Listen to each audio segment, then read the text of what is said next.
यो STC 1000 temperature controller हो। कन्ट्रोलरको connection diagram यहाँ माथि दिएको छ र यसमा क्याटलग पनि हुन्छ, क्याटलगबाट हेरेर पनि गर्न सक्नुहुनेछ। र सिम्पली यहाँ चाहिँ 220 भोल्ट पावर सप्लाई यता दिन सकिन्छ नि। सेन्सर यसमा इन्क्लुड भएको हुन्छ। हिटिङको लागि यो भयो, स्विचिङ हिटिङ भयो र यसलाई सेटिङ गरेर यो हिटर युज गर्न सकिन्छ। र यो हिटलाई सर्कुलेसन गर्नको लागि फ्यान युज हुन्छ। अटोमेटिक बनाउनको लागि यो ट्रे युज हुन्छ। र यो ट्रेलाई अटोमेटिक बनाउनको लागि 1 घण्टा अथवा 1.5 घण्टा 2 घण्टा कतिमा सेट गर्ने आफ्नो इच्छा अनुसारले। नर्मल्ली 90 मिनेटमा 1 मिनेट टर्निङ हुन्छ। त्यो सेट गर्नको लागि चाहिँ यो टाइमर युज हुन्छ।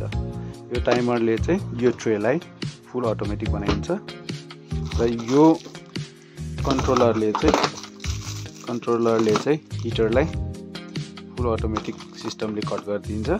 र यसले चाहिँ एयर सर्कुलेसन बक्सा इन्क्युबेटर भित्र भएको हावालाई सर्कुलेट गरी सबैतिर बराबर यो कन्ट्रोलरले दिएको अनुसार बराबर टेम्परेचरलाई सर्कुलेट गर्नलाई यो फ्यानले मद्दत गर्दछ।